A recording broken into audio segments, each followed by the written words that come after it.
Apparently I'm live, so let's see.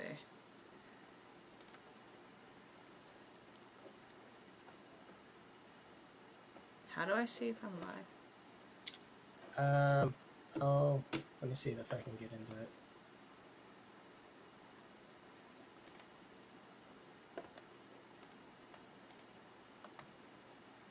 Ah!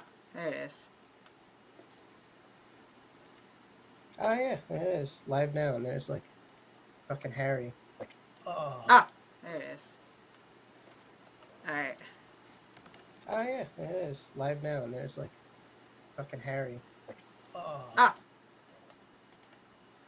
Alright. Actually, that would be how I could see you. Hold on. Because I can just mute that. So, okay. Because that's what I do when I use Twitch.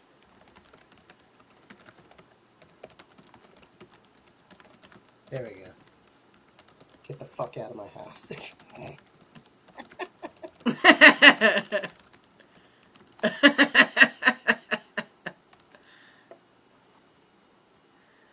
Alright, you got booze, bro? I'm starting. I'm posting it. Wait. I've still got like 2 wine glasses full of wine. I'm very classy. Because whoever lived here before got wine glasses from the fucking wine tour. That's a Yamanashi. Okay. I want to be gay. Oh, no, not pause it. I need to exit out. How do you see chat? I do not actually know. I guess that's it right there. I don't know how to... Anyway, let me try something. Oh, there it is. There's the chat. Live chat. Okay. Yeah! Alright. We got it. We got it, brah. Let's see if anybody bites. I don't think they will. Okay. Okay. Cool. Wait, how do you... Oh. Well, that's weird. Whatever. Okay.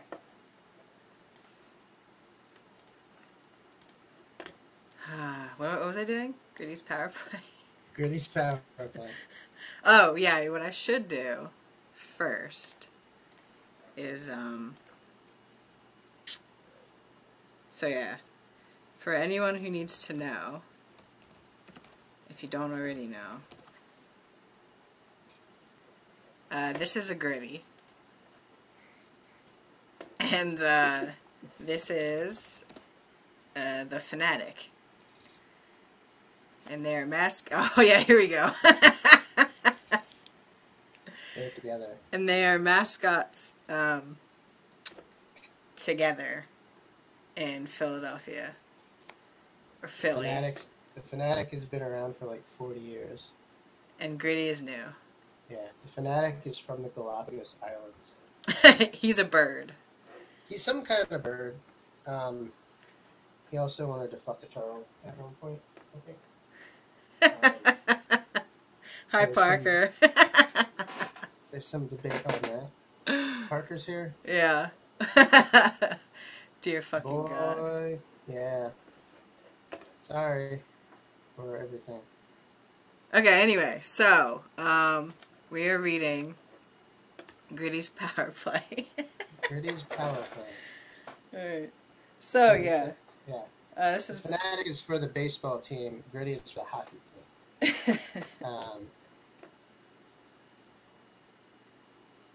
I just saw dabbing Sanji on my own video. Yeah, I saw that too. Okay, so this is Gritty, Fanatic, the tags, of course, which are always great. No lube, sports, dubious consenticles. Ass eating. Furry? I mean, is mascot fucking furry? They're not really animals, are they? I guess they don't count. Alright. Alcohol. Tentacle dick. Googly eyes. Googly eyes. This also has one of the most kudos of any of our pics. It does not have more kudos than Bratwurst and Baguettes. But Yeah. it is a much shorter story. Okay, so This was a collaboration. Gritty's power play. Sorry. Again, I'm not gonna. Okay. The fanatic feels washed up and alone when one night the upstart new mascot in town, Gritty, pays him a visit. Notes, co-written by my BFF 5 ever. So basically, Matt wrote all of the like story part, and I wrote the porn, obviously. I quotation marks wrote it. I just copied it from the Dunwich Horror. When a traveler in West Philadelphia takes the wrong fork at the junction of the Frankfurt Ave, just as Broad Street, he comes upon a lonely and curious country. The ground gets even dirtier, and the briar-bordered row homes press closer and closer against the ruts of the dusty, curving road. The trees of the suburbs are forgotten, and the wild weeds, brambles, and grasses attain a greasiness not often found in settled regions. At the same time, the asphalt fields appear singularly few and barren because there's no parking. While the tightly packed together houses wear a surprisingly uniform aspect of age, squalor, and dilapidation. Thanks, Howard. Without knowing why, one hesitates to ask directions from the gnarled, solitary figures spied now and then on crumbling doorsteps or on the sloping, rock-strewn delis. Those figures are so silent and furtive that one feels somehow confronted by forbidden things with which it would be better to have nothing to do. When a rise in the road brings the Delaware River in view above the Hines Nature Preserve, the feeling of strange uneasiness is increased. This is South Philadelphia. This is also only funny to the two of us. The Philly fanatic looked out the window of his office. Wind and rain lashed the Broad Street Sports Complex, making it look bleak and dark. Good, he thought. He reflected again on what had happened during the final 2 months of the Phillies season. How do you lose so many games in such a short span? The fanatic angrily finished his brandy and refilled it from his amply stocked liquor cabinet. He was never supposed to show anger over this. He was publicly the biggest fan the team had, but it was too much.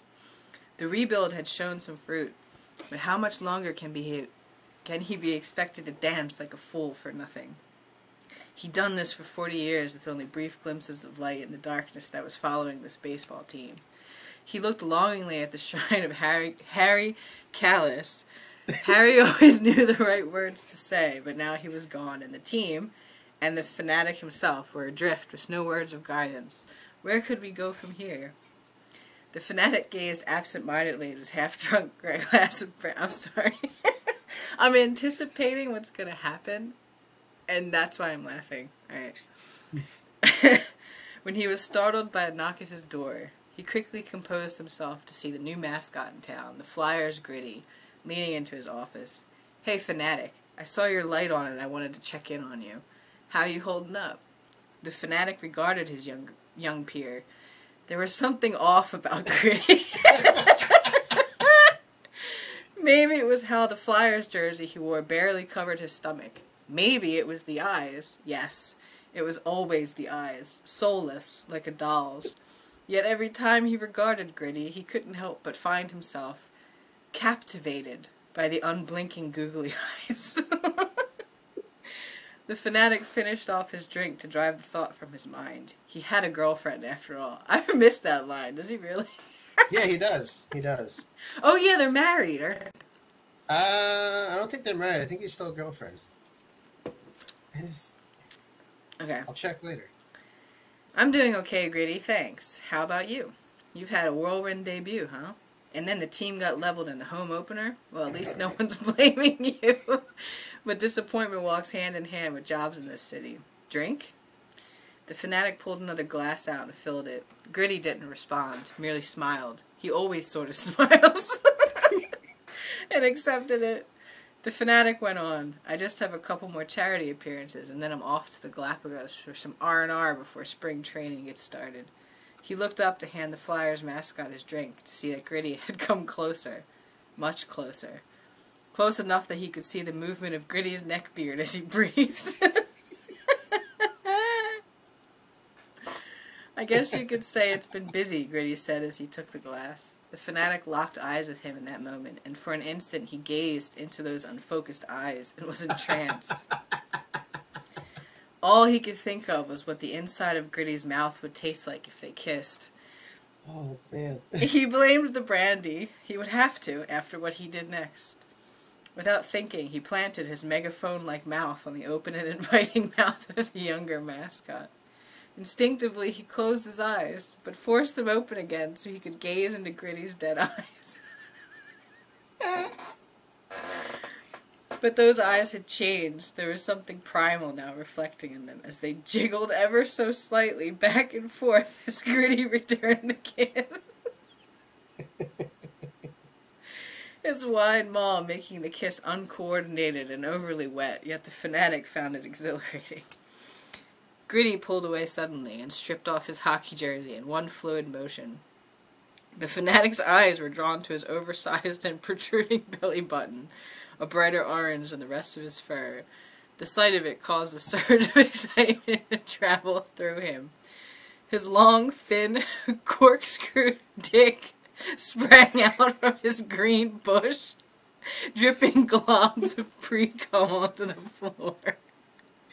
Because he's a duck. So. Fanatic, Gritty purred. I'm pretty sure in this city a greased pole is an invitation. If you don't know what that means, look it up. The orange furball began seductively removing his gloves, finger by finger. Once freed of their confines, they reached out and grabbed the hem of the fanatic's jersey, pulling it up and over his head.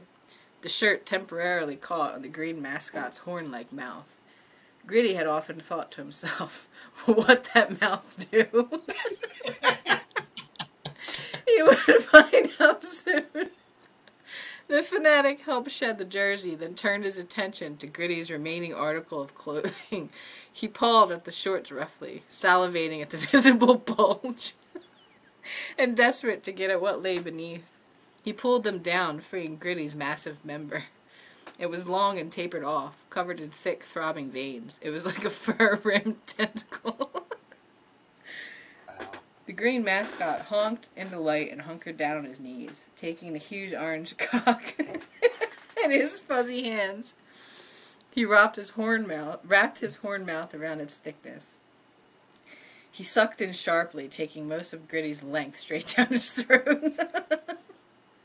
The fur rimming the fanatic's mouth tickled the other mascot's balls.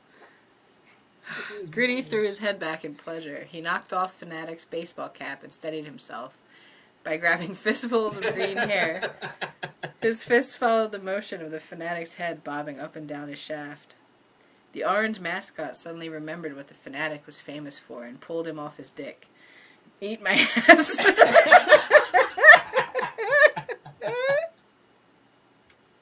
The Fanatic's cross eyes stared up at him, confused. That tongue of yours, I bet you're good at eating ass. With that, Gritty turned around and leaned on the desk, offering a taste. His orange backside beckoned. The Fanatic scooted forward and hovered inches away from Gritty's furry hole. He honked again. This time a muddied, wet sound. His long tongue unfurled like a party favor. That tongue gingerly licked the orange entrance, savoring the taste of Zamboni bulldozed ice mixed with man's sweat, while the green mascot eagerly tongued his entrance.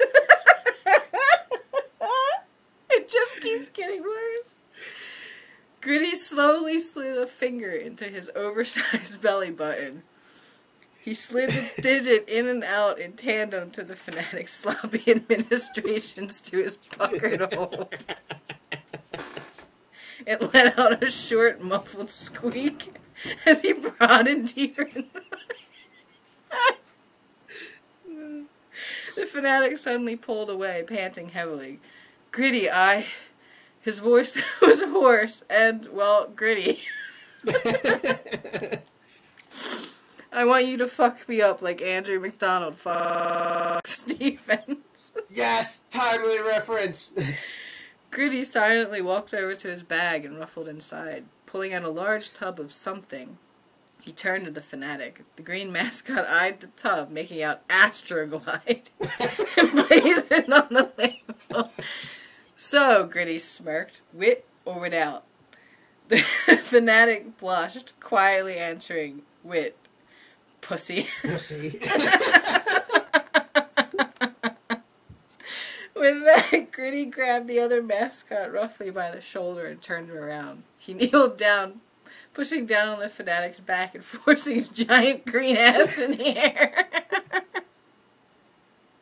With absolutely no prep. He shoved his tentacle-like dick straight into the baseball mascot's dry ass. The fanatic honked in pain, the sound of which only caused Gritty to work himself into a frenzy. He slammed mercilessly into the older mascot, his protruding belly slapping green ass and causing frenzied squeaking from his massive belly button. I'm crying. Okay. Gritty's cock filled the fanatic with every thrust. The older mascot could feel every vein as it moved inside him, as if it had a mind of its own. It writhed inside him, hitting nerves he had no idea existed. The fanatic's party blower of a tongue hung limply That's from exactly his what it mouth is. as Gritty pounded him 6 ways from Sunday. The rhythm was hypnotic, sending the giant green bird into a sort of fucked out trance. Gritty mumbled something indistinct under his breath, and with a hard final thrust, he released a long stream of cum into the fanatic's abused asshole. The green mascot... I'm sorry. Violently. The green mascot jizzed violently, letting out a long, low honk. As disturbing as an Elmo doll with low batteries. Spent, he collapsed under the weight of his orange counterpart. With a sadistic chuckle, Gritty pulled out of the other mascot with a loud pop. He stood up and grabbed the unfinished brandy from the desk. That deserves a chin-chin, he said, as he downed the rest of the glass. 2 months later, Ron Hextall was fired. And, okay. That's the end. So here's my absolute favorite thing about this, other than the fact that actual accounts gave this kudos. All of these accounts write hockey fan fiction. Yeah, they all like hockey players fucking each other. Like, and the comment, this is one of my favorite comments that I've ever gotten. Oh no, I liked it. I liked it a lot. I'm gonna cry. Oh, okay. So yeah. That's Gritty's power play. That is, I love this story. It makes me smile. I like that it starts out with an actual Lovecraft, and then it's just a bunch of filler references, and wit or without is my. Alright. Alright, Matt, so you're gonna read, what was it? Oh, Bloom for All Seasons. Yeah, that was it. Alright. Alright, so let me pull it up, and I will introduce, because there's a little bit of backstory to it. Wait, let me actually raise your sound. Alright. I'll turn mine up, I guess, a little bit too. Maybe not as high as it was, but. Okay. How's that sound? That's good? You're still the same. Too loud or not loud enough? That's okay. Alright, you're good. Alright, so the very first Jesus is Hot fanfic that ever existed. It was called Disney Bonanza 2003. 2003. It was 2005 when we wrote it, though. Yeah, it was a couple. It wasn't 2003 when it was actually written. And it was basically just we had a friend in college who was just like he was massively ADHD, and just one week he went off his meds. And by like the one night, he was just sitting on the floor, like folded in half, like his legs crossed, twitching, and he just started talking about Disney characters having an orgy and murdering each other. And one day it will get a dramatic reading. I actually wanted to do it tonight. It's a 3-part trilogy. It gets more coherent towards the end, which isn't really saying much. But I just started typing what he was saying, and we posted it to adultfanfiction.net, and people were pissed because there was no proofreading, there's no plot. It literally the story literally starts out. So basically, Ariel and the crab, and it just goes downhill from there. I think that was the start, because we got flamed for that so bad. Yeah. Because people were obviously they took fan fiction very seriously back then, and people were so pissed. So this is something more along kind of like a throwback, in that it was I got really drunk. I got really drunk, and Karen was like, "You should do fanfic of all the characters voiced by Steve Bloom having an orgy." And it was like, fuck it, okay. It's multi-fandom. It's got Transformers, Final Fantasy, Big O, Resident Evil, Rogue Galaxy, Cowboy Bebop, Naruto, Marvel, Ape Escape, Samurai Champloo, God of War, Bulletstorm. It's all there. The tags are vor, scat, marijuana, suicide, frottage, I guess, frottage to be fancy, choking, forced orgasm, eye sex. Literally. Yeah, literally. I misused that tag, I think. Vomiting, farting, docking. Also literal. Racism, which I guess really wasn't that racist. Furry, crossover, and mechanophilia. I think somebody on Twitter suggested adding mechanophilia. I forget. Someone on Twitter did? Yeah, it was like, there should be mechanophilia in there because he's fucking a robot.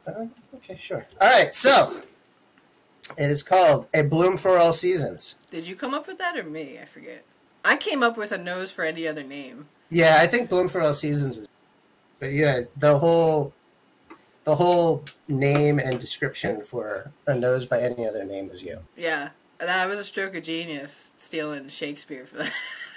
The reason why I couldn't come up with that, I think, is because I was just stone cold sober when I wrote that. That was like, that's a first, really. Yeah. All right, so, summary. Dedicated to Steve Bloom and the many characters he has voiced. One day I will tweet this to him. Yeah, for real. And get blocked. I will get blocked. I'm sure I will get blocked, but I will tweet this. All right. All right, so there are notes at the end, but we'll get there. Now, the thing to keep in mind about this is that Karen typed this, so she was just typing what I said. Yeah, because we wanted to mimic the original Disney Bonanza. That was our goal. There's a little bit of that in Perfect Sequence, but this is pure unadulterated crack, is what this is. All right, so Yaki Doodle is sitting in a corner, and he's taking this huge fucking bong hit, okay? And then Starscream comes out and says, "I fucked Megatron to death, and now I will rule the Decepticons."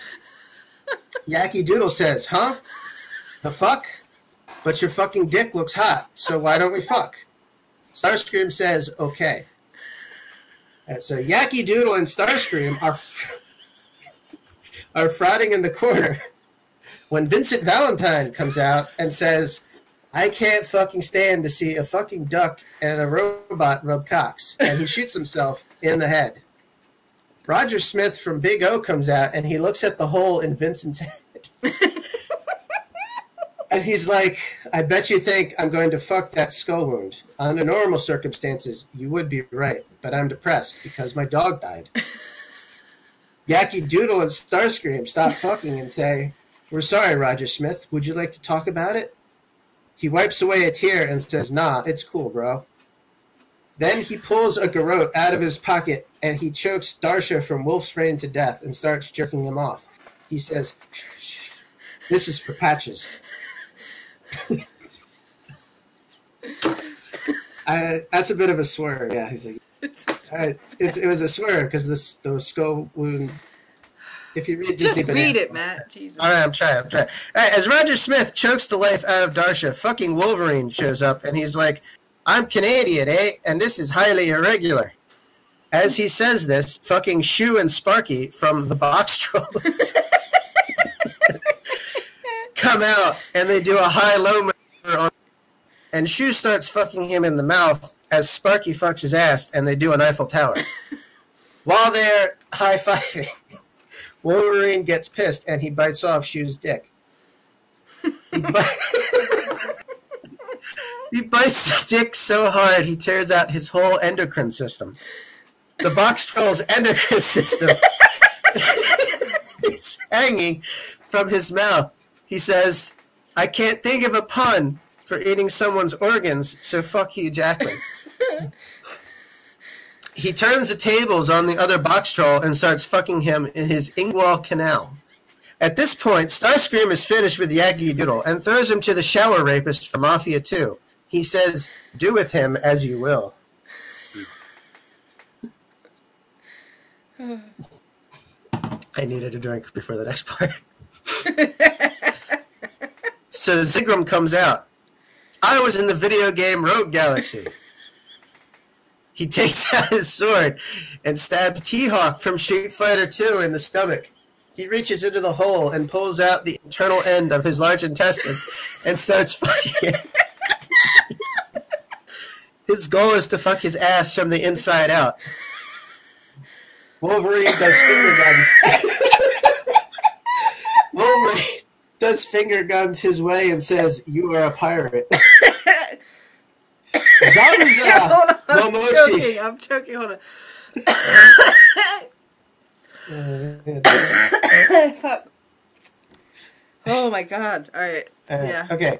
Alright, so Zabuza Momochi from Naruto comes the fuck out with a goddamn dildo in his mouth because his arms don't work.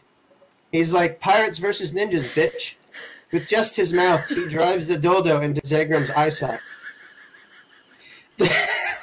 Forgot about the pain causes Zegram to triple, come, shit, and vomit all at the same time. That's great. T-Hawk has his intestines filled with space pirate cum, and there's vomit in his face, and the vomit is also cum because Zegram came the fuck fest before this. Shit. Oh god. Okay. It gets worse. Just as Roger Smith forces Darsha to ejaculate so hard, his prostate flies out his dick hole. He goes, now I will fuck you, puny human, in the ass. I feel like that's obvious, Roger Smith says. He's like, Big O, showtime. Big O comes out, except he's Edward Penis hands. He just starts fucking Starscream to death with his cock hands. So then Roger Smith, while observing Starscream being savagely reamed, says, that's what I call a sticky situation. Oh my god. But then Roger Smith is swept up by various characters from the Powerpuff Girls.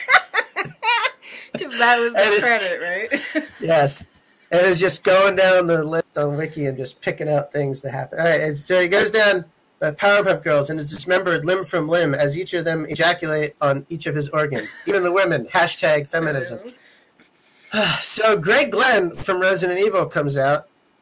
From Resident Evil says, this must be the work of the T-Virus. But before he can finish, Bakaman comes out and sits on his face and starts farting. Hold on, man. Can I just correct you? It's Begamnin. Begamnin. He says, "Shut the fuck up. Nobody knows who you are. Suck my farts, you stupid asshole." The side hatch opens, and out comes Spike Spiegel. He strolls up to Wolverine and says, "Let's find out if that bone is made out of metal, too," as he points at the Canadian's BDE.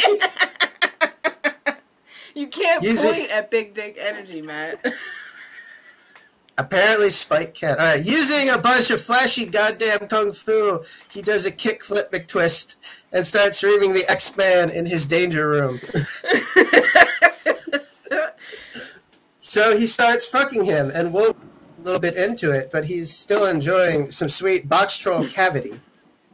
Grayson Hunt from Bulletstorm comes out and screams, "I will kill your dick," and grabs Tom from Toonami and begins searching for a port of entry so that he may dock.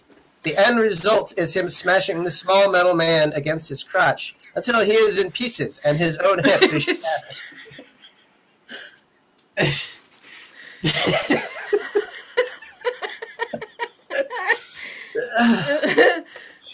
The yellow monkey from Ape Escape 3 starts fleeing bloody shit around the room, causing the lights to go dark.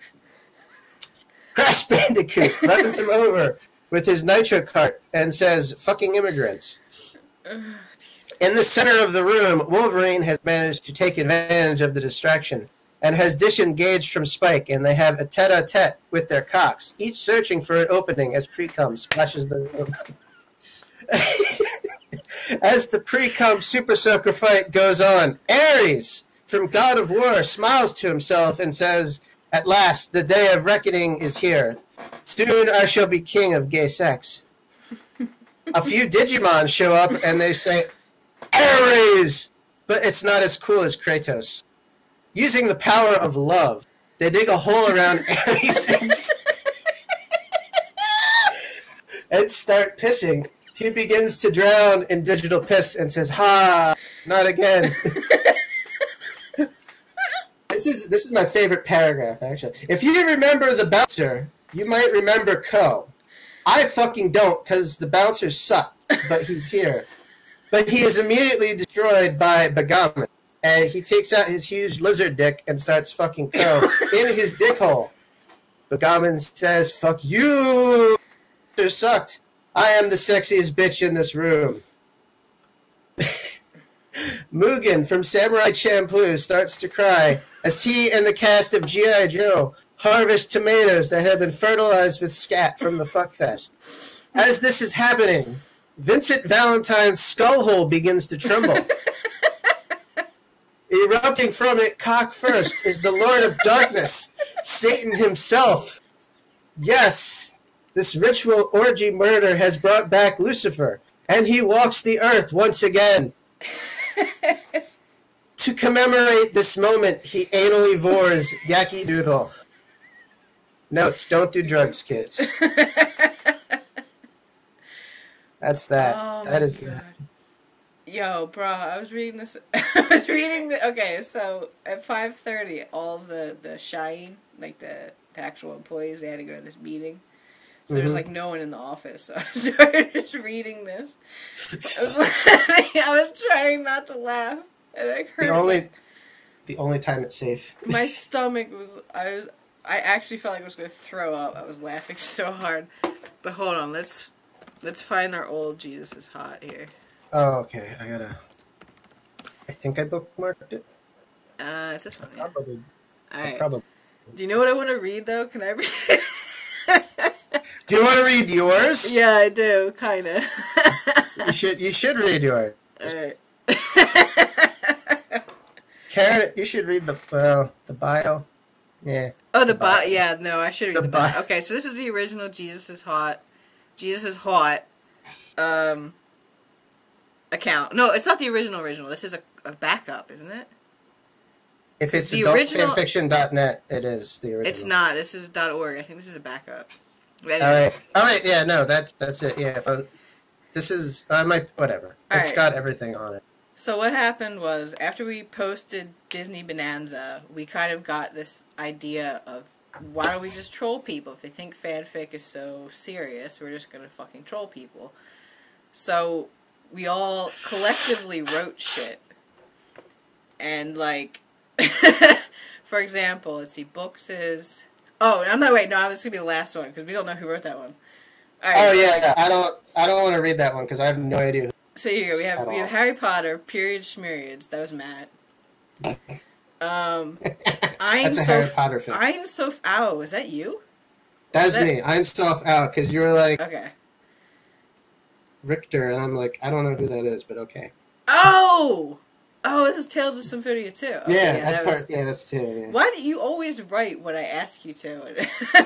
You really shouldn't.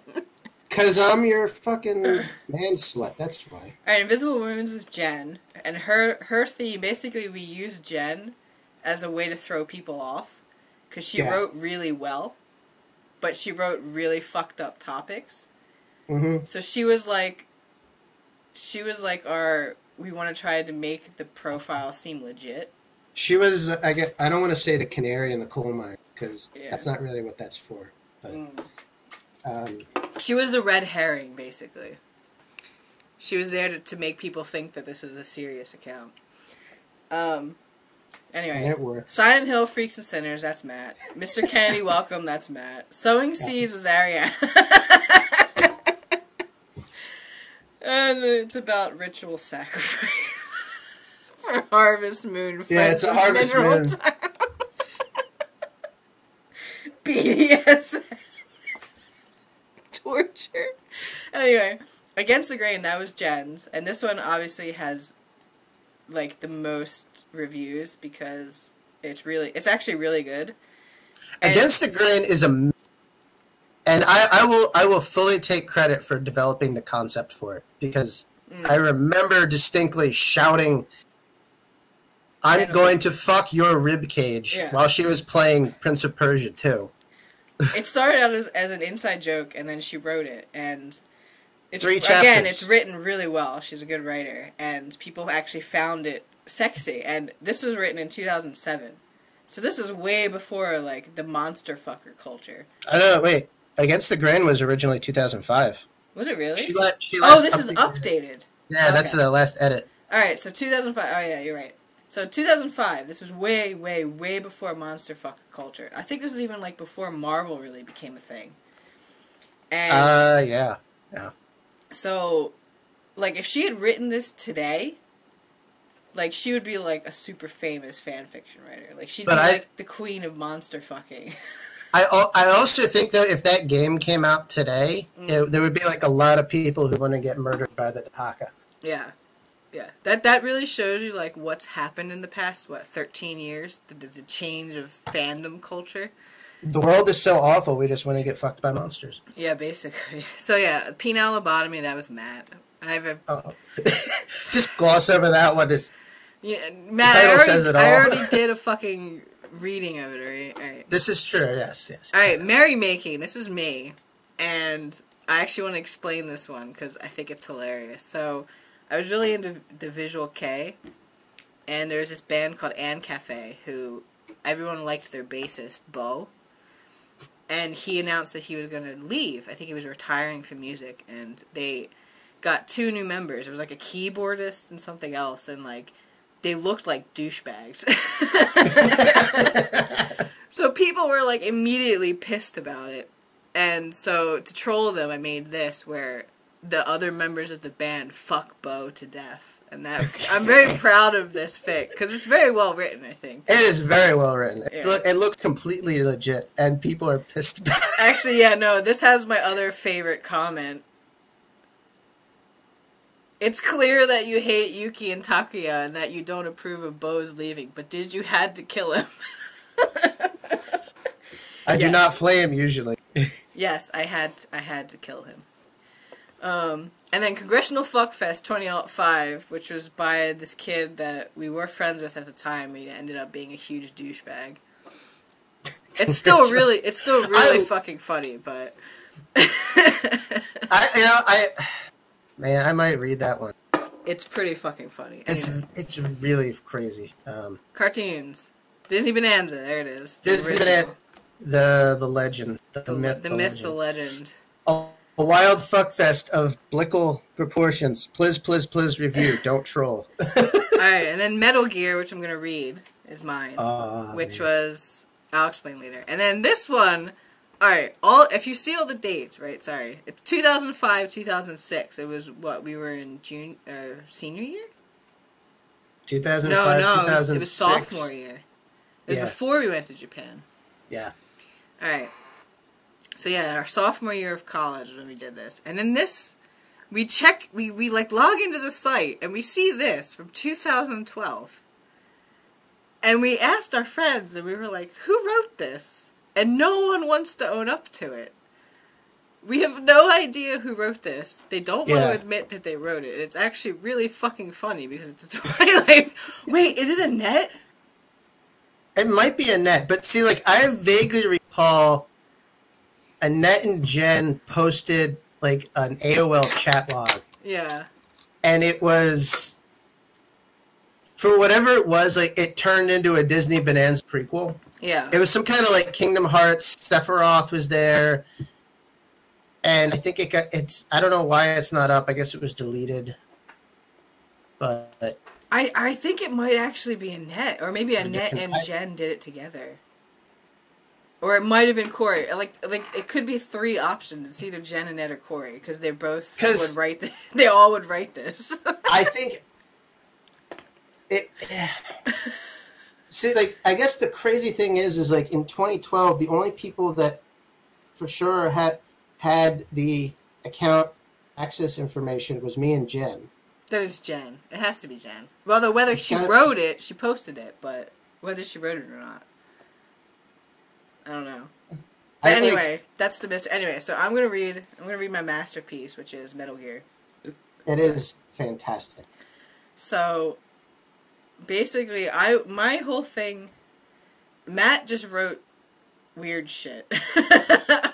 Jen was the one who tried to be, like, legit and make it look real. And then my theme was taking a topic that people, like, that I didn't agree with and using that as a satire, I guess. I was the satirist, I guess.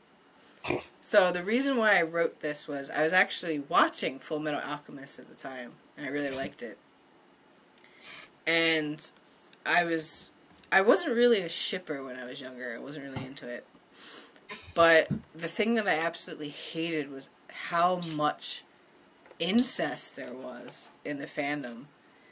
And, like, it was always funny because they always drew Ed and Al as human. And I was have like a dwarf and a 12-year-old. That's what I mean. They always drew them as human for obvious reasons. And I was like, well, why is there no porn of Al as a fucking metal robot fucking his brother? And so I wrote this. This is my, anyway. This is your first one, and this is amazing. Yeah, this was my first one. And it took me so long because every line I would write, I would get so fucking embarrassed. So I was like, I can't believe I'm writing this. Anyway, I was also very obsessed with Ebichu at the time. So it is a Full Metal Alchemist Orochiban Ebichu crossover fic. Yep. I don't own the characters of either anime, but I do own a rat named Ebichu. True facts. That is not a lie. I miss her. She hated me. She was a good rat. Okay, here we go. This is really bad. I mean, bad as in the subject matter.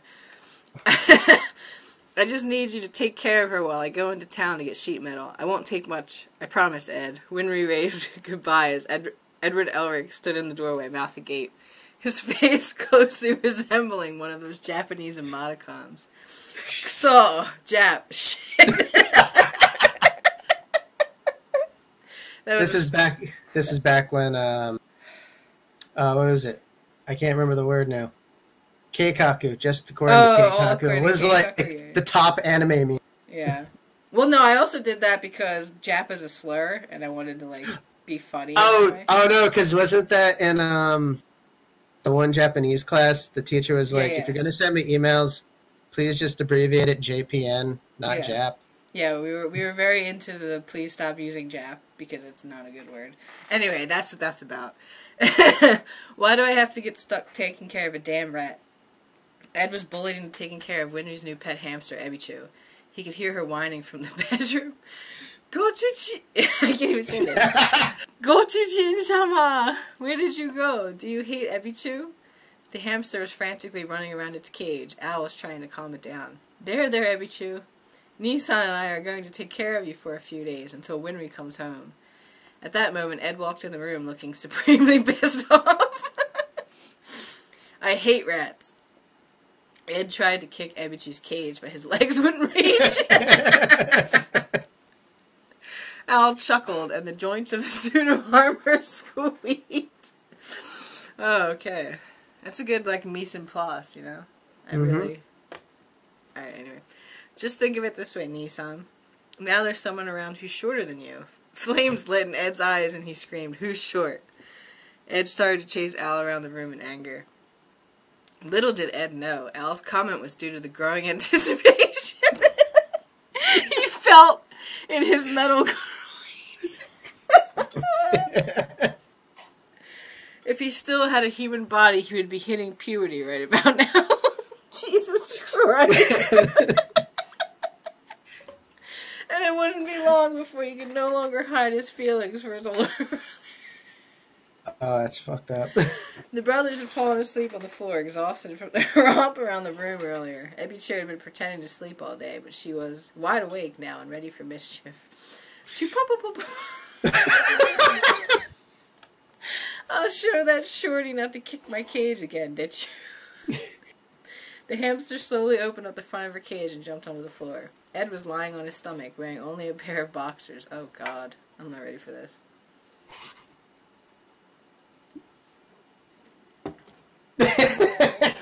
Read ahead. Ebichu tiptoed over to him with a devilish smile on her face. With a dash, she slipped into Ed's boxers. She sidled... Jesus. Sidled up. She sidled up to Ed's puckered entrance and placed one paw on each side. Yoisho. With all her hamster might, she spread his asshole wide enough for her to climb right in. Ed's eyes flew open. What the? He could feel something small and furry squeezing its way into his anus. He started flailing about, but after the initial shock, a different feeling started to come over him as Ebichu walked over his prostate. Oh my God. Ed's eyes shut tight as he let himself get lost in the feeling of the rodent skittering around inside of him. Her tiny claws beginning to scratch the inside of his colon.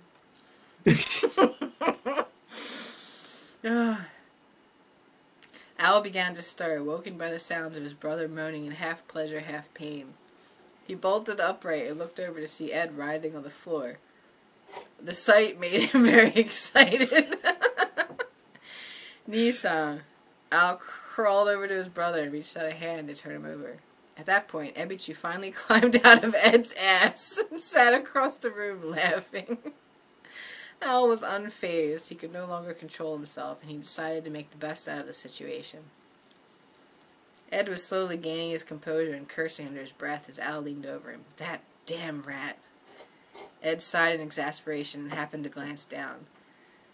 Oh, God. Oof. He noticed there was a bit of a bulge in the apron hanging down from his younger brother's waist. Al? What the hell is that? Al blushed somehow, even though he was a suit of armor. Because anime. Jesus Christ. Oh, wait. Well, I was... that. Well, I was feeling a bit depressed because I don't have a human body, and I wanted to feel more like a real boy. So I asked Winry to make me something special. With that, he lifted up the apron. Ed's eyes grew gigantic when he saw the thick 8-inch metal penis staring him in the face. I can't, there's no sound. Just cue the Metal Gear exclamation point sound. Is that it? Okay. I'm really sorry, Nissan, but I have to do this. I'm sorry, but I have to skin you alive for money. Oh, come on, spoilers. Sorry, spoiler alert. Alright. Al reached for the band of his older brother's boxers and pulled them down. Ed yiped and tried to fight back, but Al grabbed both of his legs and pulled him closer. Al placed his large metal dick at Ed's tight entrance.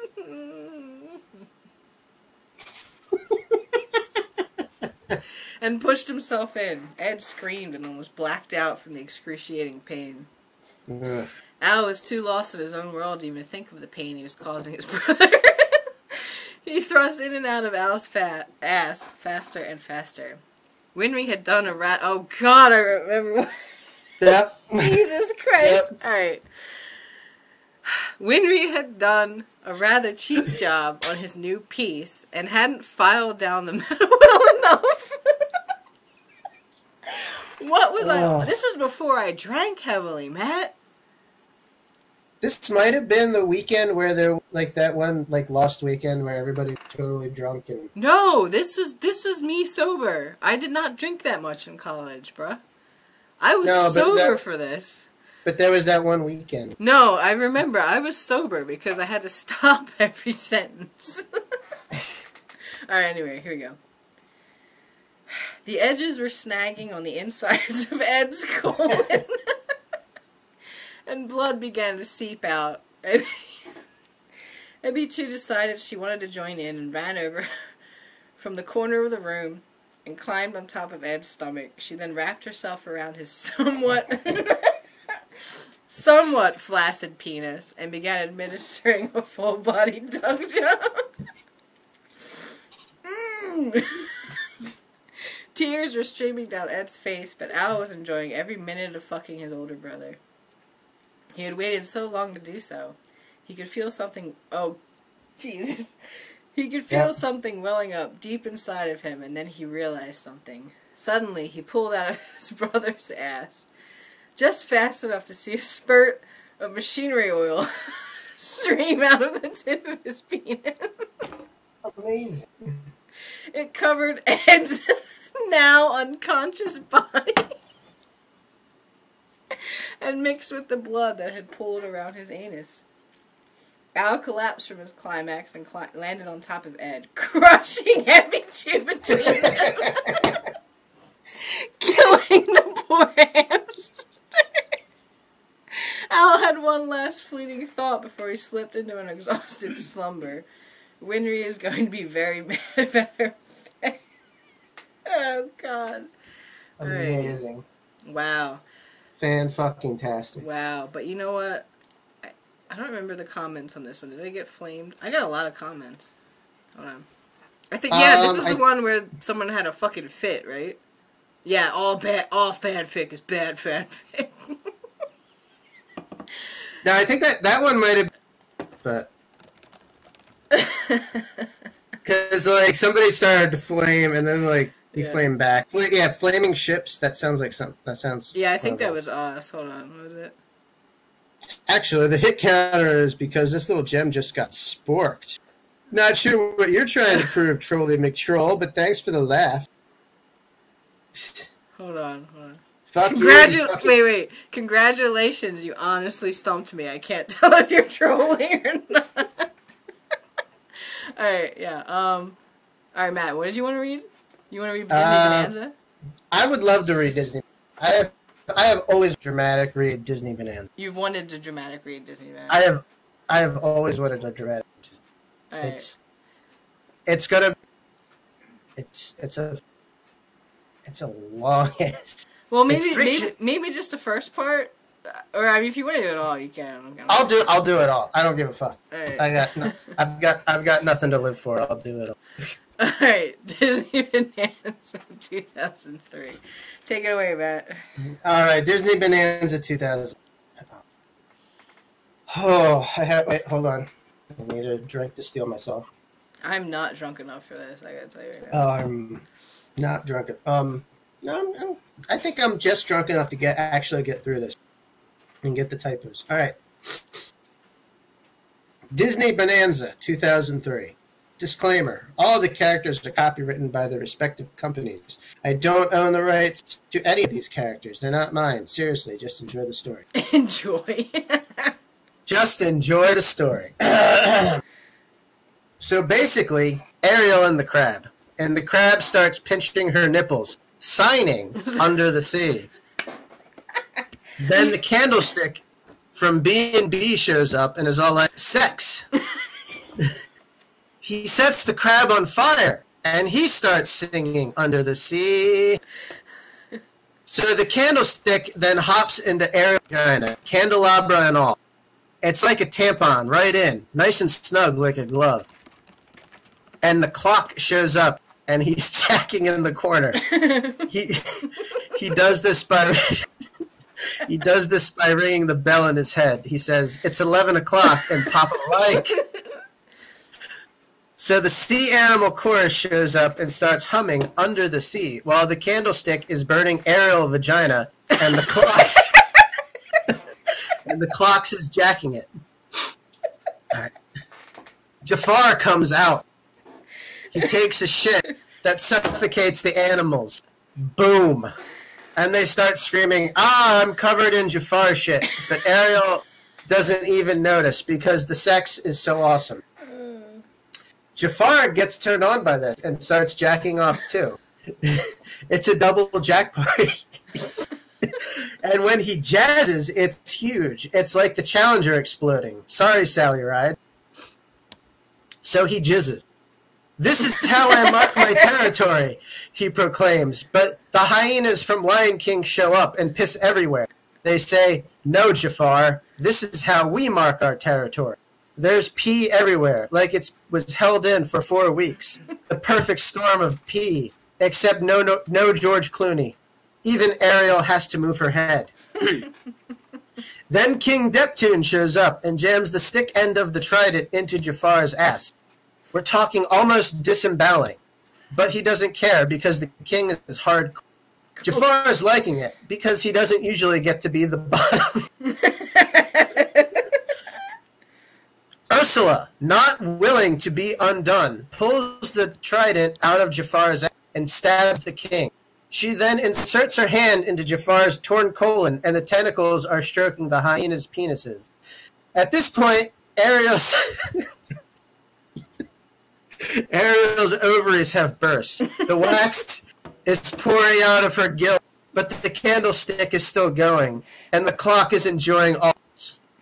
Wait, Matt, you're like, I think you're too loud. You keep, like, cutting out. I think that's just Discord. Is it? Because you keep cutting out, too. All right. All right. Now, the first instance of the side hatch. Rafiki appears from the side hatch, and he takes the war paint and makes an anarchy symbol on the ground. Rafiki lifts up Ariel like he did to Simba and says, you had premarital sex, and now you're going to hell. He pulls out a knife and gives he a straight shot to the baby man. Blood pours all over the anarchy symbol. He then tears out her Adam's apple and sucks on it like a red. This is what happens when you make God mad.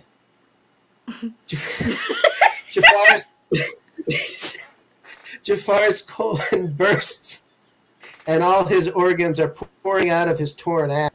Rafiki looks over and says, this is what happens when you practice sodomy. Jafar falls over because he is dead. Sharptooth from Land Before Time comes out and eats everyone and then poops them out and then takes the big shit. I'm crying. The shit forms into the putties from Power Rangers. They start gangbanging with all kinds of awful things, like donkeys and horses. Wait, hold on, Matt. Can I just... I'm going to leave the call real quick. Pausing. Alright, let's see if that fixed it. Okay. Alright. Donkeys and horses. Optimus Prime comes out with Bumblebee, and his erection is the width of Amsterdam. His chode is like 8 Pringles cans in width. Wow. Wally Gator and Huckleberry Hound come out from the side hatch as Rafiki and start making out. Scrappy-Doo appears, and they start raping him. Basically, his neck gets broken by the end. And that's the end of chapter 1. I'm sorry. Wait, was there 3 chapters? There is, right? There are 3 chapters, yeah. The 3rd chapter is surprisingly cool. All right. Chapter 2, The Reckoning. I Disclaimer, still don't... don't own any of these characters. Never have. Well, I do, however, own a glass of Napoleon Bonaparte's pre-cum. Oh, Fortuna. John Smith from Pocahontas comes out with a musket and Pocahontas on a leash. He's wearing a pilgrim hat. He tells her, "This is the day of reckoning." He strips her naked and jams the musket up her vagina. "Don't worry, baby. There's 20 pounds of buckshot in here." He fired the musket into her vagina. The ball travels through her body and exits the brainstem. She's lying there dead. Smith turns her over and notices a hole at the top of her head. Darkwing Duck swoops down from the rafters. "Hold on, John Smith. I'm going to fuck that wound." So John Smith says, "Surely you jest. This is my open wound to fuck." Darkwing then says, "We'll have to duel." The 2 guys from the road to El Dorado ride in, fucking camels. One of them is doing a Barry Burton blood examination on the camel's balls. "We know how to solve this. We'll tie her legs to each of our camels, and you can each poke her haunches." All of a sudden, the great Gazoo from the Flintstones appears. Did someone say dismemberment by camels? I believe I shall jack to him. He then floats into the air and begins stroking his 3-centimeter penis. God. Pocahontas has been split like a redwood. John Smith is playing with her intestines when Quick Draw McGraw arrives. He challenges John Smith to a lasso contest. Lasso! A lasso contest. You would say lasso. I thought it was so fucking funny. They used her intestines as rope. John Smith captures Penelope Pitstop and allows Quick Draw McGraw to fuck her with his 37-inch.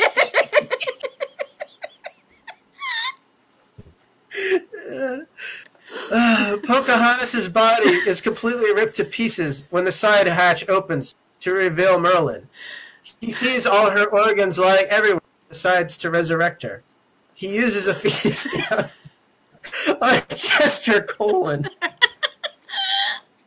It begins walking around and talking in Arabic. Jabberjaw comes out.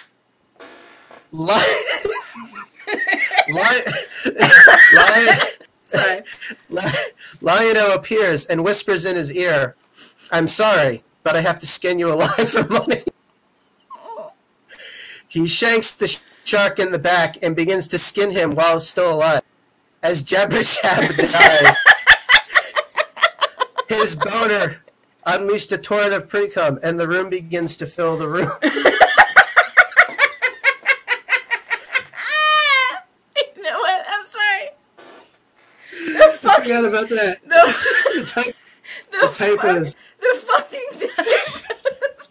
The typos make it, man. They really do. Can you read that paragraph again? I'm sorry. I love it. Please read it again. Let me try and do this.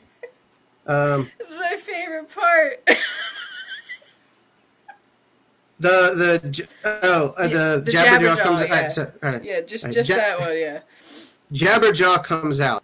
Lion-O appears and whispers in his ear, "I'm sorry, but I have to skin you alive for money." He shanks the shark in the back and begins to skin him while still alive. As Jabberjab dies, his boner unleashed a torrent of pre-cum, and the room begins to fill the room.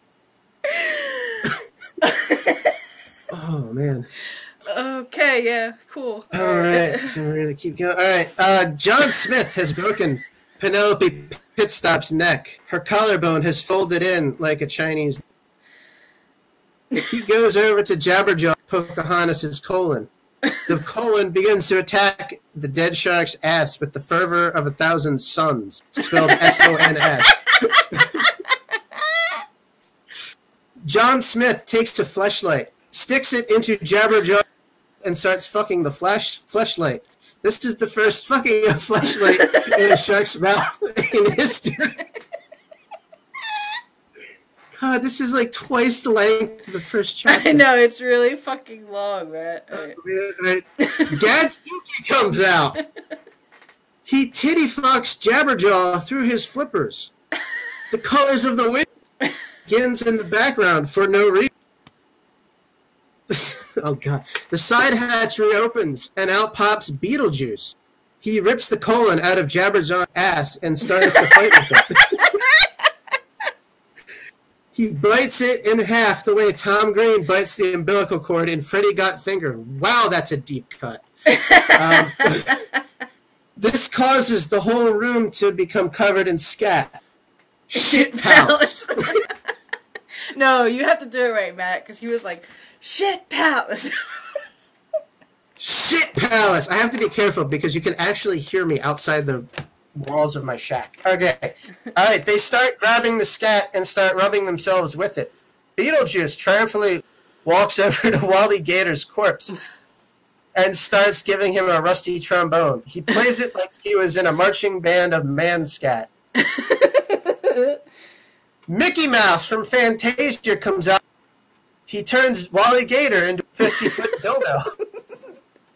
They try using it on Penelope Pitstop, but they end up crushing her. They don't even care that she is dead and start titting fucking her with razor blades. Mickey, what does that even mean? What does that mean?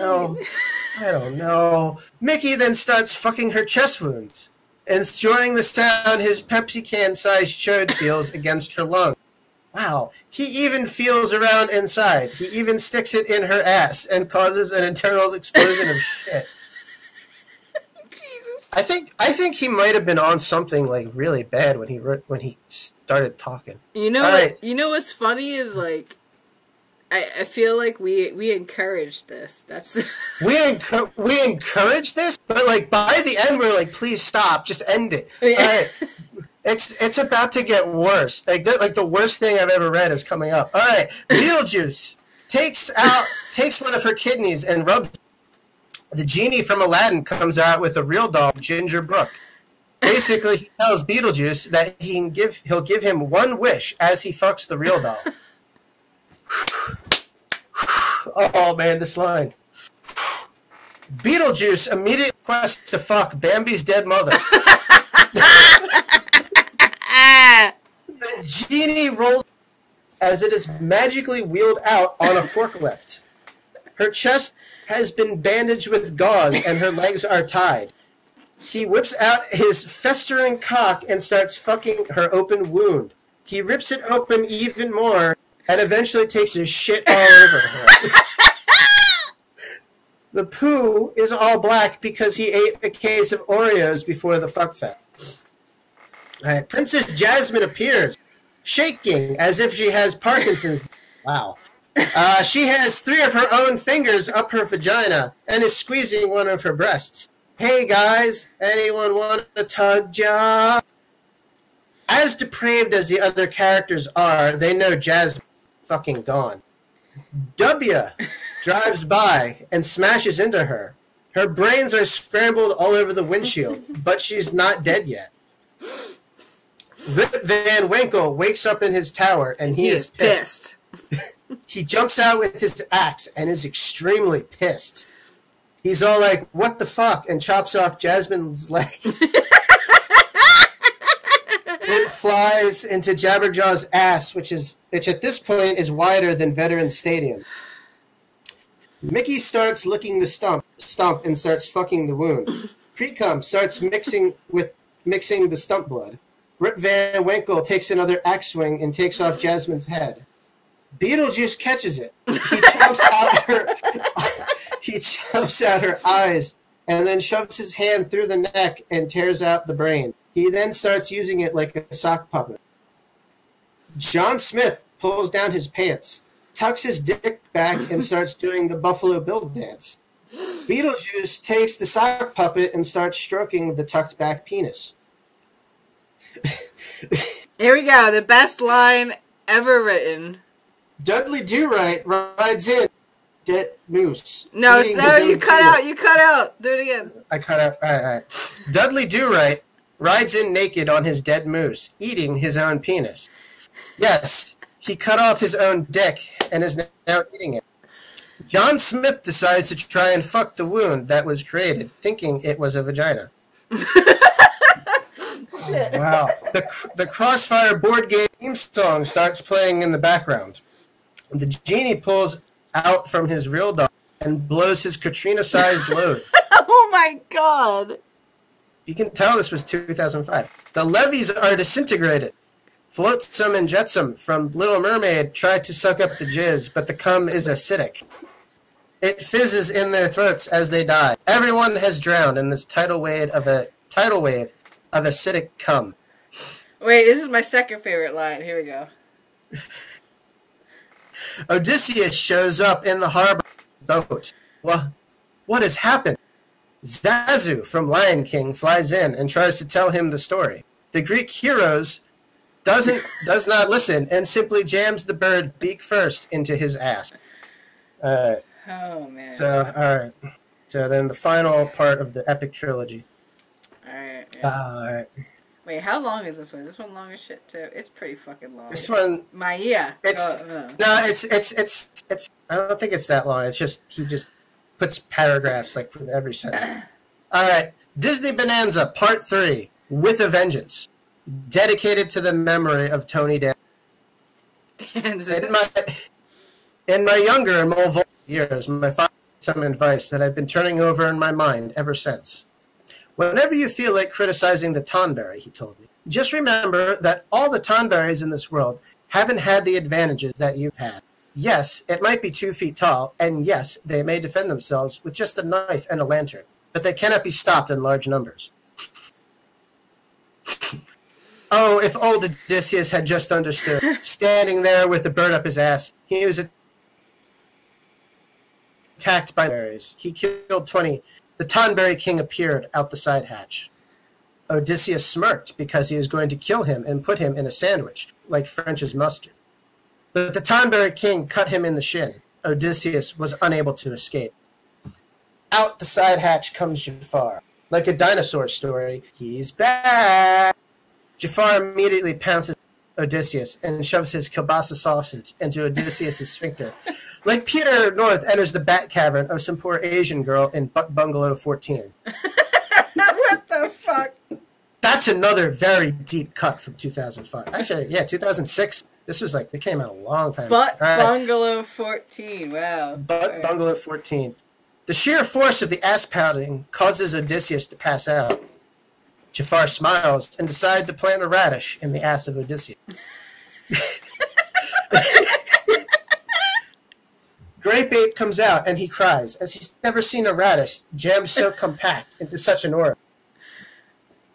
As Grape Ape wept while Jafar laughed while putting the radish in and out at a medium pace, he turned around and saw a male wolf suit. No fur bashing, please.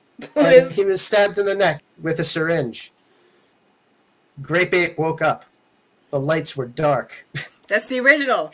The original lights were dark. In front of him was a tape recorder. He pressed play. Hello, Grape Ape. I want to play a game. Grape Ape gulped. He knew he was fucked more than Betty Rubble at the Bedrock Buffalo Convention. He heard a rumor. She gobbled up 53 penises that night. You live your life every day like an ape, not caring, not knowing. What do apes say when they look in the mirror? Look in the corner, Grape Ape. Grape Ape looked in the corner. No, not Grape Ape. Gape Ape looked in the corner. Whew, all right, a tired, sedated Huckleberry Hound finds himself trapped in a rotating crucifix, similar to the trap in Saw 3. He is covered in bone, semen, blood, feces, brain, and urine. It was going to be a long night. That is Huckleberry Hound, covered in every source of human liquid possible. Look at him. Know that I'm not lying. Your test is going to be even worse. You have a liquid, which is poison, coursing through your veins. In order to get the antidote, you're going to have to kill someone in this room. Good luck. As the voice speaks, the lights turn on. There are so many fucking people in this room. It's like a party banquet. Except this is a fuck best banquet. God, the typos. Somehow, this voice has gathered up everyone known to man.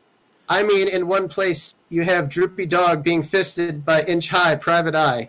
And in another quarter, you have the Ultimate Warrior, both eyes torn out and clearly drugged, yelling, Hogan! Oh! In another area, there's poor April O'Neil being victim of a DVDA, double vaginal, double anal. There are so many princesses making her look like Stretch Armstrong. I won't go into details, but Hong Kong Phooey got sloppy seconds. Another spot has Ariel. Oh, she's back too. Getting it with the Jefferson City tax approval.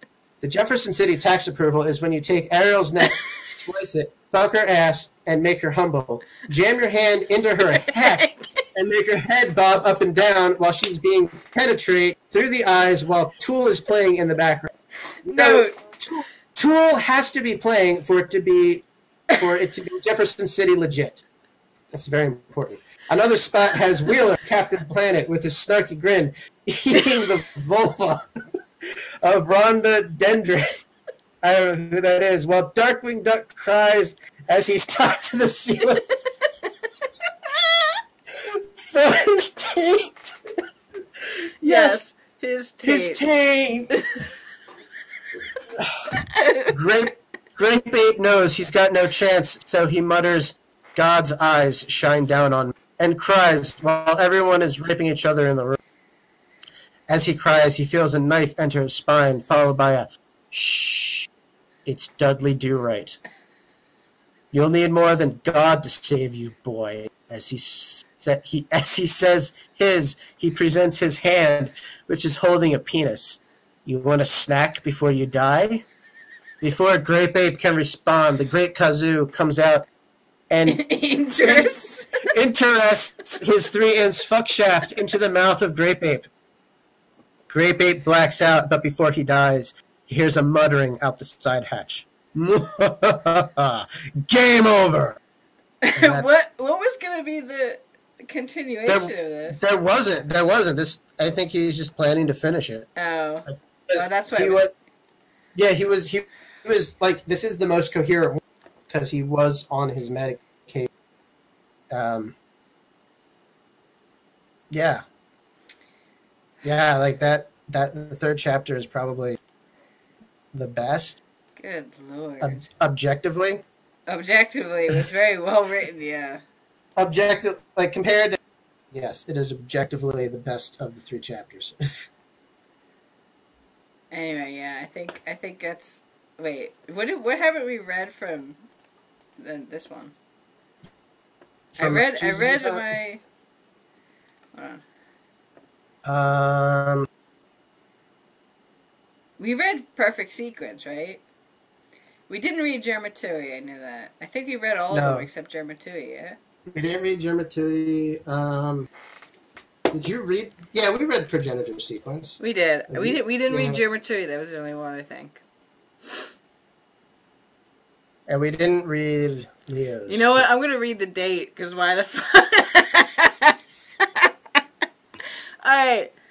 So the backstory for this one is when we decided to resurrect Jesus' Hot and troll AO3. But little did we know that fan fiction culture had changed a bit, and people were no longer as stuck up as they were on AFF. So, at first we wanted to do the same thing. We wanted to troll people. We wanted to be like, alright, let's just do really fucking weird fan fiction. Yeah, we just wanted to get back into it. Figured that this would work, but no. AO3 is just like, well, that's funny. Good job. So basically we had our Discord. I think it was the D&D Discord at the time. Oh no, it was Cthulhu, wasn't it? Yeah, this came out in June. We would have been playing Cthulhu. Yeah, Cthulhu. It was me, Matt, Leo, and Ari. So we made the account, and I shared the account info, and we was like, if you want to post something, just post it.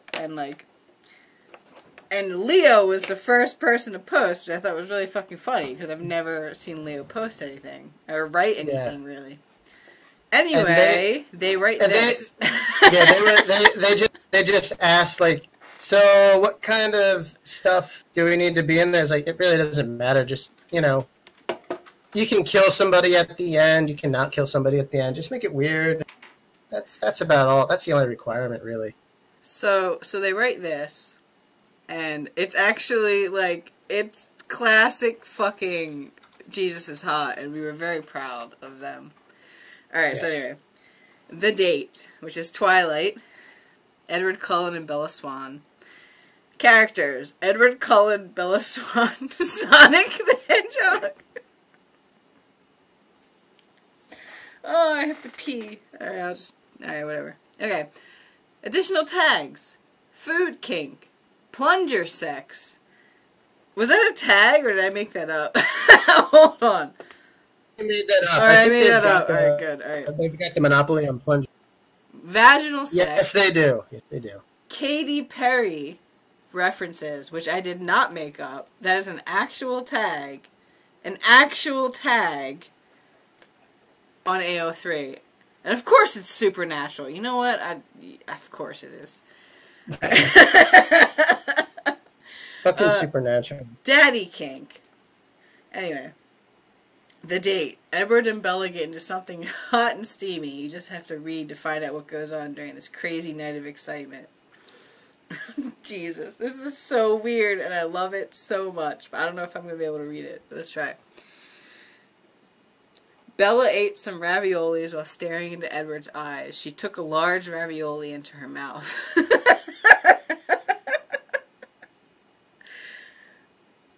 Matt, you're not even laughing. Whatever. Sauce splattered against her face as Edward started to lick his lips, getting turned on by the slurping sounds Bella was making while she ate. It was one of his many fetishes, staring at her as she ate raviolis. They made eye contact. Bella blushed, looking in the other direction as she took another bite of her ravioli. Edward inched closer and closer with each bite she made. She was running out of ravioli. A sense of panic came across Bella. She knew she was not sexy enough to pleasure his needs. Sometimes she had to wear a paper bag for him to bang her the way she wanted. She wanted a bear suit, but he refused for the sake of him mistaking her for an actual bear. They ended up in an argument that night. Nobody came that night. Oh God, yeah, this is something else. This is amazing. Bella took the last bite of ravioli. Her feelings of panic started to boil over into her. She felt her intestines twist and turn. Anxiety was taking over. Do you have any more raviolis? Edward asked as he inched closer to her. He was about a long table length away. When he inches closer, it means his turn-on rate was rising like in a hentai game where you have to touch the girl awkwardly to get her pleasure rate up. We've all played them. Bella looked at them, her face messy, her stomach full of ravioli, and her face scrunched up as if she was ready to cry. With a whimper, she whispered, "No." Edward could feel his boner fading fast. He needed to think of something else for her to do. Edward started to look around the room, trying to find hope. I figured something out. In his super speed, just like Sonic the Hedgehog, Edward came back within a flash with a plunger in hand. Him and Sonic were friends. They bonded over who could run the fastest. It ended with them, where a strong bro bond formed through the speed of their runs. They smiled to one another and did the brother fist. The brother fist. I don't know why that's so funny. Because it's very intense. It's so very intense. With Edward saying, "Hang on tight, Spider Hog." As he parted with the blue hedgehog. He thought about this, giving Bella the plunger while his boner was returning. Because of Sonic? Yeah, he likes Sonic. He liked Sonic. He liked Sonic a lot. "Take this plunger," he sternly said. "What? Why?" she stuttered.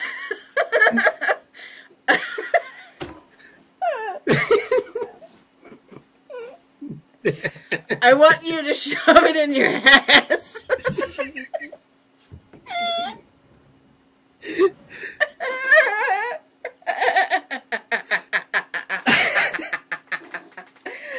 Okay. Such blunt words came out of his mouth. Bella's face turned pale as she spoke these words. As he spoke these words. Did her ears deceive her? Should she ask why? Should she even say anything and just do it? In a sense of panic, she took the ravioli sauce in the bowl and poured it all over her body. She rubbed her entire body in ravioli sauce from head to toe. It felt lukewarm as she spread it around. She reached deep into her crevices around her body. She started with her armpits, slowly going down to breasts. Armpits to breasts. Whatever. She rubbed the sauce straight on her nipples through the shirt, playing with them before reaching further. Her hands gracefully, as the meat sauce soaked into her skin like an iguana taking a bath after a hot summer's day. Oh, God. Bella reached her belly button, grabbing a small chunk of meat, sliding it into her belly button. Her fingers swirled it around inside. A small gasp came out. Bella's belly button was a weak point for her. Between her thighs, she could feel herself getting wetter and wetter by the second. Edward glared at her as he knew what was going on. "Keep going. Leave your belly button alone." Jesus. I read the next line. "I want to make you come, so stop using your weird peach fingers." As he said this, he looked at his own hands, which were white and pale. Edward felt like a white radish who got mixed in with a bunch of peaches. He got sad.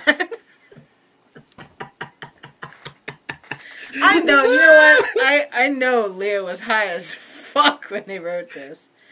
Jesus. Probably. Okay, here we go. Bella relieved her belly button with the course of her going back to rubbing the sauce juice all over her body. She slowly started to get inside of her pants, taking large chunks of meat down. I'm gonna pee my pants. She knew she liked eating her... Wait, what? She knew she liked eating her out if it had some substance in it. What the fuck does that mean? Whatever. I don't know. She eats herself out. Is that... Yes, sure. Bella did not understand why. He could only drink blood. She knew if he ate regular food that he would be in deep trouble. She did not know what kind of trouble. But she knew. She did not know what kind of trouble, but she knew. That's the lights are dark situation. Yeah. Right. Her fingers reached her sweet blossom. Bella could feel how wet she was with her belly button play.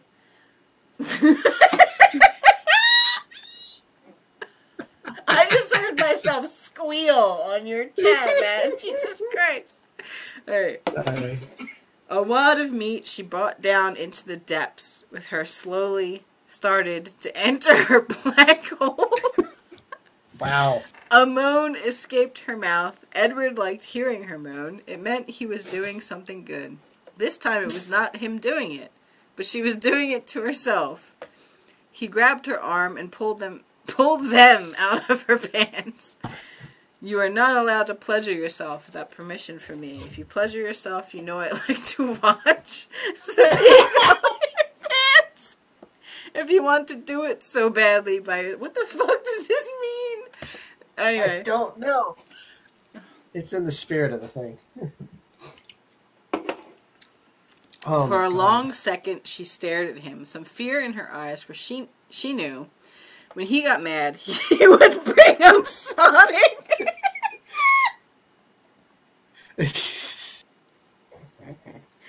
How much he wanted to fuck him. How much he was so much better than she could ever be. She knew Edward would sometimes think about Tails. He believes someday they will have a threesome. Wait, guys, if Parker, if you're still there. Still says 3 watching. Oh my god. I'm sorry.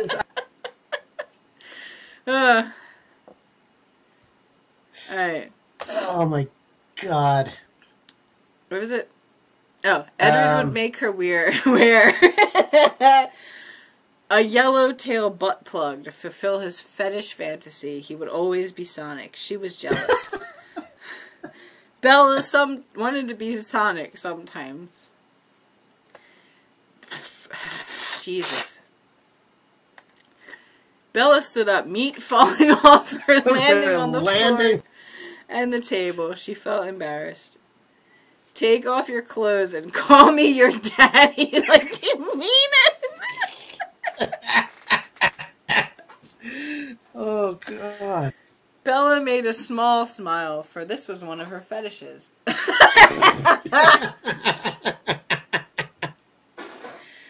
Fucking her dad, Charlie, made her feel so nice. They never got to do it, so Edward was the next best thing. Where if Oh my god. Where if your mustache? Where if your mustache? Where if your mustache is? Where if? He quickly ran and came back within a second, wearing the large mustache her dad wears on his face. He smiled. Now, how about my sweet pea and I get play a little game of tag? You know how Daddy likes playing tag. Jesus Christ. She giggled as she removed her pants fully. Wait, wasn't she already naked? Whatever. I don't. Fully now. Fully. Meat falling out of vagina like a waterfall. Oh, yes, Daddy. I certainly know how much you love playing tag. Bella bent over, exposing her pussy full blast. Shaking her butt a little. How about we start playing? Jesus. You know what? I'm thinking I just put Leo on blast for this, right? And the funniest thing is, like, their Twitter is a persona. Like, how they project themselves on Twitter is just not them. I mean, it's what they want to be, but it's... I could... Man, I have blackmail on Leo, is all I'm saying. That's all I'm saying. Yeah, you do. Where was I? Edward made a horrific grin as he quickly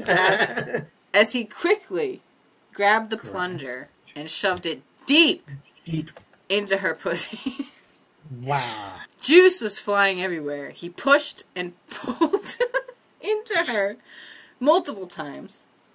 Some blood started to squirt out. He knew the handle was too long, but it was what he liked. Long and hard with the some blood. With the some blood. With the some blood. Screams could be heard through the house as she was in pain. That did not stop him. He did not want to stop. He kept going and going. It is daytime now. I know this because I am the writer. Edward finally pulled the plunger out for the last time. Blood everywhere. Her sweet blossom red and raw. The rod soaked with pussy juice and large amounts of red liquid, which could only be guessed as Kool-Aid. Neither of them knew what that red substance was on that stick that day. It took 15 minutes and 40 seconds before he finished licking that handle clean.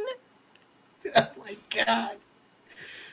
Oh my god. Wow. This is more fucked up than anything you and I have written, Matt. They took my recommendation like Literally. really far and then just ate a whole bunch of edibles and Alright.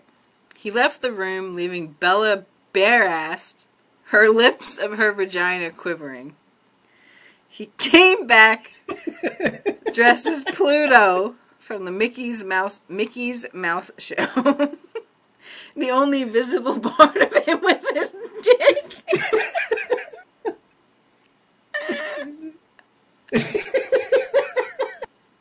It hung out of the costume proud. He wiggled it in the air without touching it. My man meat is ready. Edward walked over to Bella, strutting his stuff like he was hot shit. He reached her and placed a plastic bag over her head. Wow. With one quick, swift movement, he slammed into her pussy like it there was an all-you-can-eat ham dinner on a Sunday afternoon when church service was over. wow. He made a large moan as he slammed into her over and over again. With each moan, he sang out Katy Perry's Firework. Do you ever feel, slam, slam, gush, gush, pussy juice? Like a plastic bag. Squirt, squirt, squirt. Drifting through the wind, wanting to start again. Slams hard. Do you ever feel so paper thin? Wanting to huff, start. Swirls around inside of her little, like a house of cards. One blow from reaching limit, caving in. Slams deep into her, releasing his white hot milk inside of her. Bella screams out the chorus, wanting to finish the first verse of the song, even though she skipped so much of the song reaching this point. Cause baby, you're a firework. Come on, show them what you're worth. Make them go. Edward shoved his dick back in her, pouring a fresh can of ravioli. I'm done. I can't. I'm gonna pee my pants. Oh. Edward comes again super fast after pouring the sauce. He screams as you shoot across the sky. Yay. He loves ravioli almost as much as he loves Sonic the Hedgehog. Oh no. He collapsed to the floor as Bella did the same. There was no cuddle time. Bella passed out, lying on the floor, covered in ravioli sauce, and lying in her liquids and Kool-Aid, ? They both still did not know. Spoiler, it was her blood. Edward stared at her all night. Good night, Bella. Wow, that's amazing. I forgot how. It's Leo. They went all out. It's pretty fucking funny because we were so caught off guard. Because we were like, "What?" We're like, "You're capable." It's like, what the fuck? Just I've literally written just horrible things, and that made that Where did this come from? Like, they surpassed you, Matt. I'm telling you right now. Absolutely, 100% without a doubt. Like, Jesus. Yeah. This one's not as funny, but it's still weird. I like this dialogue heavy, romantic nature. Knock, knock jokes. She dead. A fun time at the beach. Jesus, we are fucked. I don't even know. Yeah, they wrote like these two back to back. You know what? Like we needed to like. I know you've been prolific. I gotta fucking start writing again. The last one I wrote was Germa Tui. That was in June. No, you wrote half. I mean, Gritty. I wrote half of Gritty, yeah, but the last one I wrote by myself was in June, bro. I gotta fucking get on that. Germa, but it's Ratatouille. That's the greatest. That's the best tag I've ever come up with. Germa, but it's Ratatouille. I love it. It's so specific. It's wonderful. Anyway, I think Sue is gonna get pissed at me if I keep laughing, so I think I'm gonna have to stop. I think what is it? 2 hours is good. Smash that like and subscribe button.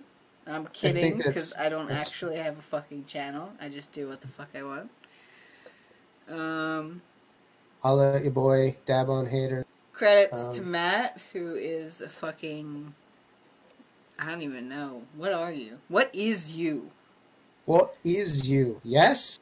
Yes. Yes? No. Fucking love Noel Fielding, good lord. I'm made of milk. You're made of milk. We're all made of milk. Made of milk. Wait, what was the punchline? Something about coffee mate. But Yeah, coffee mate. It's kind of a chav milk. it's kind of a chav milk. Oh, I love it. Anyway, yeah, I think we'll stop there. Thank you for watching. How do I stop? Be on the lookout because there's